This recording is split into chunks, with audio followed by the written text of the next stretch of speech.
What does it take to put an exhibition together? I would say months and sometimes even years of hard work, collaboration with lenders, with staff, just dedication and focus for a long period of time, and fighting against adversity sometimes when you get wrenches thrown in your gears. There's really no one way that an exhibition comes together here. I'd say a significant percentage of them do come together from our own minds. We sit together as the curatorial department and come up with ideas for exhibits that we think would resonate with our visitors. We also have situations where partners will come to us, car corporations, for example, Porsche, BMW, et cetera, and they'll suggest that they're interested in exploring their own history through an exhibition here at the Petersen Museum. And in those situations, we jump in and we research the history and we come up with the best possible way of sharing those histories with the world. Sometimes they come from third parties. They come from cold submissions from the outside. We'll get an email from somebody with an idea for an exhibit that we may have never thought of, but we think it's fantastic, and that ends up on the calendar one day. So they come from pretty much anywhere imaginable. I was drawn to museum work because of it's the excitement and the challenge of creating something from nothing. We have a very basic idea that we start with, and over years, months, whatever the time frame is, you develop this into something that then starts forming in front of your eyes. And most importantly, in the end, you create something out of nothing that you then install, and then the public comes, and it's incredibly satisfying, actually, doing this job.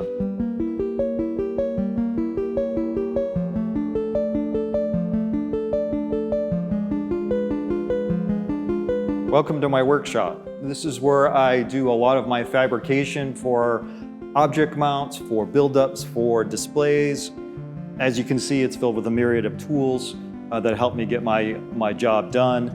And being a large museum, we have a lot of hardware and things that I make use of. It is pre-organized, which I find important to be able to tackle my daily tasks, because I'm always doing a myriad of different things.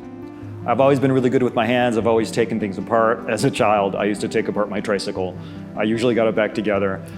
So I really enjoy that tactile working with my hands environment. This environment is very specific, and at the Petersen, I am the only exhibits preparator, so I do tend to spend a lot of time here and other parts of the building, building things, maintaining things, making sure that visually the environment is up to our standards and looking exemplary.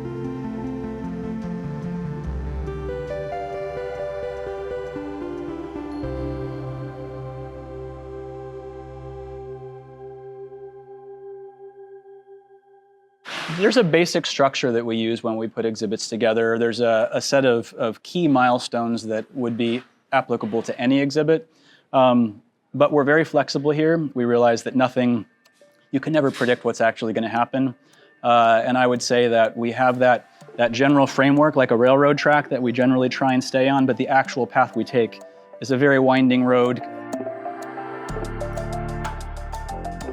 My role is the exhibit developer, so my role is more as a project manager for the actual nuts and bolts of putting everything together. So I'm kind of contracting. We're a small team here at the Petersen, so we contract a lot of the different phases of the exhibition out. I work for a company called the Scenic Route. That's a design and fabrication company. We do a lot of different things in the live entertainment spectrum. To me, it's more of the human story. I definitely try to find the origin story, the backstory that makes it into a very human product. There were hands that were very involved in creating these things, and that artistry that went into making those things is what is truly important to me when I look at an automobile. So that really forms the backbone in some of the storytelling that I do. So the process for this exhibit was a little bit non-traditional, I suppose, than other exhibits. This one is a little bit different in that they had a unique partnership with an outside organization known as Waymo. So you come up with a preliminary layout, and then in this instance, we actually worked with Waymo's other agency, MVE, to develop some of the graphic design elements, etc. So everything starts with research. You start and figure out what the backstory is. From there, you put that onto paper, look at how it can evolve physically in the space itself, and then after that, it gets into the nitty-gritty of figuring out how you're actually going to accomplish that. There'll be projection mapping on a model of a Waymo car. This, of course, requires bringing in different teams to do the projection mapping and setting up the computers and the projectors and so on and so forth. So Waymo is very complex. So they're all unique, they're all different, they're all incredibly fun to do. Every time we receive a vehicle here at the museum, it's a very tedious process. We have to ensure that we follow the instructions to the T.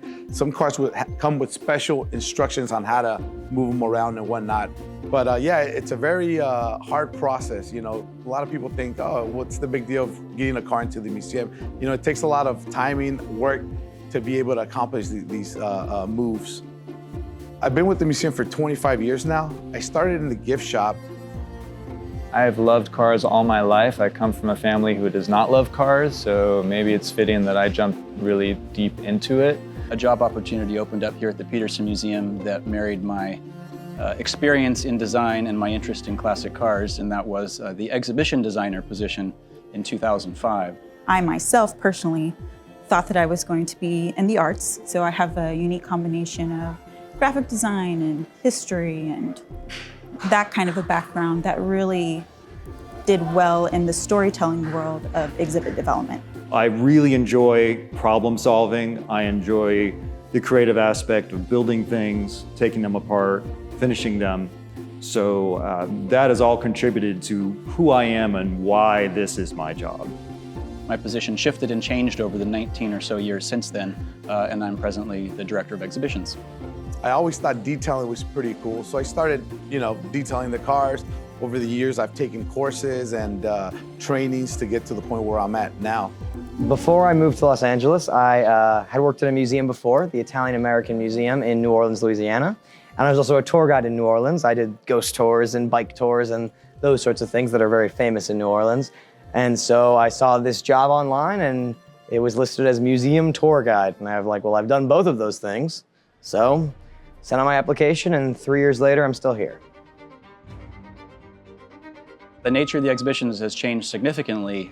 We've been very, very fortunate since our renovation that our attendance has grown substantially, and therefore our resources have grown substantially. It's a lot of planning, a lot of work that goes into it, but we're constantly moving. There's always something happening here at the museum. So my role here at the Petersen Automotive Museum is to ensure that these cars get displayed and moved around the museum in a safely manner. We assist with the installation of the exhibits by placing the vehicles, inserting galleries, inserting angles on platforms. When it comes to detailing these cars, we get cars that are very unique and specific handling and detailing instructions. When it comes to detailing, we use high-end microfiber towels, special chemicals that are supplied either by the owner or our brand that we use here in-house. Anything that's on display, we basically just keep dust-free. When the initial car comes in, that's when we do the heavy polishing if we need to, or add protective ceramics, or any other things that can assist with the car being here for a long period of time. We're in the Eyes on the Road exhibit today, talking about pieces that I've worked on, mounts I've made for three-dimensional art. To me, there's something very satisfying in being able to measure and build and paint and finish, and then install that on the wall and know that that piece is secure, and I've done that from the very beginning from raw materials. It's very complex because it is a fairly complex situation to begin with. The planning, the design, the implementation.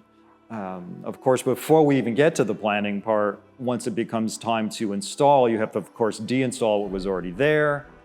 That's always interesting and a little bit sad because you're taking something down. It's becoming a piece of history.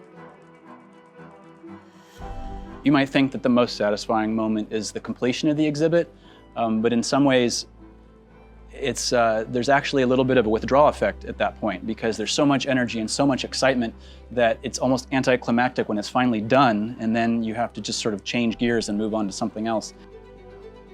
And when the new exhibits come in, whether they're curated by art curators or by guest curators, it never fails to amaze me the lengths and efforts they go to make the exhibit feel new and wholly different from any exhibit we had before. Take our new Waymo exhibit, right? It feels like it's an exhibit from the future and it's about the car of the future. So it's kind of fitting, right? There are areas that you can stand where you stand under a bubble and only you can hear the audio coming out. There's all these interactive parts where you can see what the Waymo sees. It feels very different from any exhibit that we've had, at least since I've worked here. And again, I think most new exhibits really strive to feel like they're in a different museum than the exhibit before. And I think that's the really fun part about working here. The life cycle of an exhibition at the Petersen ranges depending which gallery and how big of an exhibition. The longest exhibitions typically are just shy of a year. In certain exhibitions we have books, so those are sold for a lot longer after the exhibition's been closed. So the exhibitions definitely live on in different ways. We also have it digitally, of course, so it's hard to put an actual number of years on it, but you know, they can go quite a long time. The education department, we receive write-ups for the new exhibits. We often do the write-ups. It depends on which exhibit. Sometimes we'll do them, sometimes the curators will do them. Sometimes it'll be a mix, and I'll get to read through those hopefully well in advance before the exhibit opens, but you know, the length of time differs from exhibit to exhibit. I also like to do a lot of my own research. As a tour guide, I do a little different job than the regular gallery interpreters do, so I'll sometimes take those write-ups we have, do a little extra research, and then turn all of that into a flashcard set that I can share with the other tour guides so we can really know every little detail, since when we have to give tours, we're expected to know every little thing about every car. So it's a mix of research done by others and by myself, kind of put together.